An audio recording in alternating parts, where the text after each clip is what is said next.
خبر ہے کہ افغانستان افیون کی پیداوار کا بڑا عالمی مرکز قرار اقوام متحدہ کے ادارہ برائے انسداد منشیات نے رپورٹ جاری کر دی۔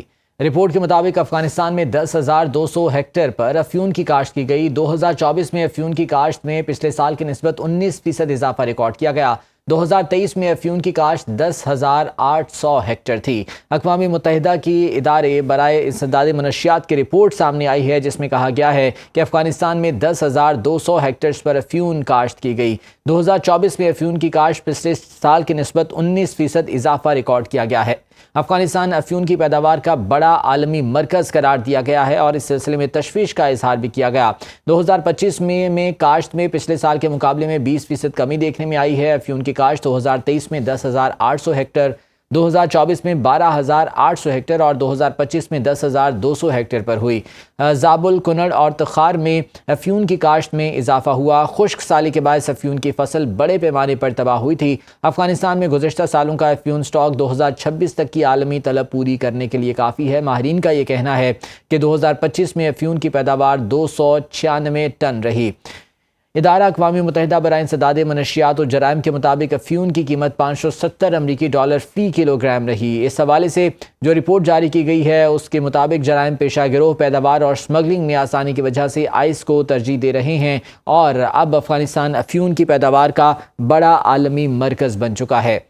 اقوام متحدہ کی ادارہ برائے انسداد منشیات نے یہ رپورٹ جاری کی ہے، جس کے مطابق افغانستان میں 10,200 ہیکٹرز پر افیون کی کاشت کی گئی، جبکہ 2024 میں افیون کی یہ کاشت پچھلے سال کی نسبت 19% اضافہ ریکارڈ کیا گیا ہے۔ 2023 میں افیون کی کاشت 10,800 ہیکٹر پر کی گئی تھی۔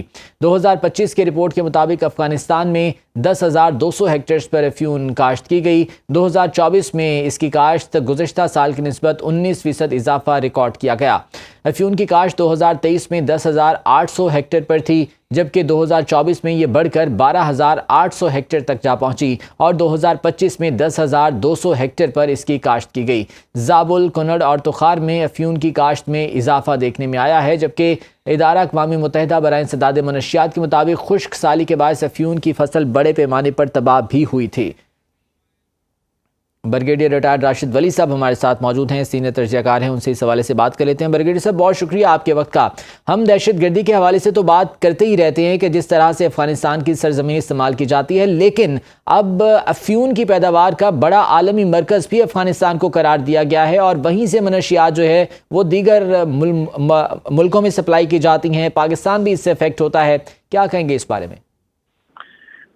یہ اچھا ہے، اس وقت اقوام متحدہ نے اس کا ادراک کیا ہے۔ پاکستان کو تو یہ چیز پہلے سے معلوم ہے اور افغانستان کا جو نیم روز کا صوبہ ہے وہ گڑھ بن چکا ہے عالمی نارکو ٹریفکنگ، اور اس کا جو بھارت سے اس میں ایفیڈرین آتی ہے، اس کو ایمفیٹامین میں وہ پروسیس کرتے ہیں اس عام میں، جس کو جنیرک آئس کا نام سے جانا جاتا ہے، اور اس کی ترسیل ہوتی ہے بحری راستوں سے بھی اور خشکی کے راستوں سے بھی۔ اور نہ صرف کہ وہ افغانستان کے اندر ان کے یہ ایک گڑھ بنا ہوا ہے نارکو ٹریفکنگ کا، اور افیون کی جو کاشت ہے یہ بہت بڑا ایک خطرہ ہے جو عالمی، جس کو کہتے ہیں صحت کے لیے بھی اور لوگوں کی جو سائیکولوجیکل اس کو ڈسلوکیٹ کرتے ہیں اس کے لیے بھی۔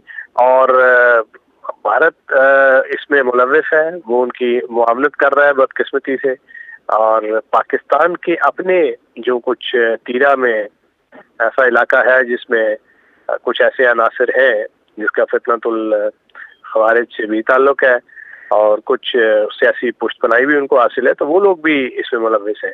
تو یہ ایک بہت بڑا خطرہ بن چکا ہے پوری انسانیت کے لیے، نہ اس کا اسلامی روایات سے کچھ تعلق ہے، اور قانون اور اس کی جو عملداری کرنے والے ممالک ہوتے ہیں وہ تو اس طرف دھیان دیتے ہیں، مگر افغانستان چونکہ اس وقت ایک ڈیسٹیبلائزڈ ملک ہے، گورننس کا وہاں نظام نہیں ہے، انسٹیٹیوشنز وہاں کمزور ہیں، اور یہ اکانومی اس کی ویک ہے، تو اب انہوں نے یہ ایک منصوبہ بنایا ہے کہ جی ڈرگ ٹریفکنگ کے ذریعے اس سے آپ منافع کمائیں اور اس منافع کو پھر نان اسٹیٹ ایکٹرز کے حوالے بھی کریں، اور دہشت گردی میں جو فتنۃ الخوارج جیسے لوگ ملوث ہیں ان کی بھی معاونت کریں۔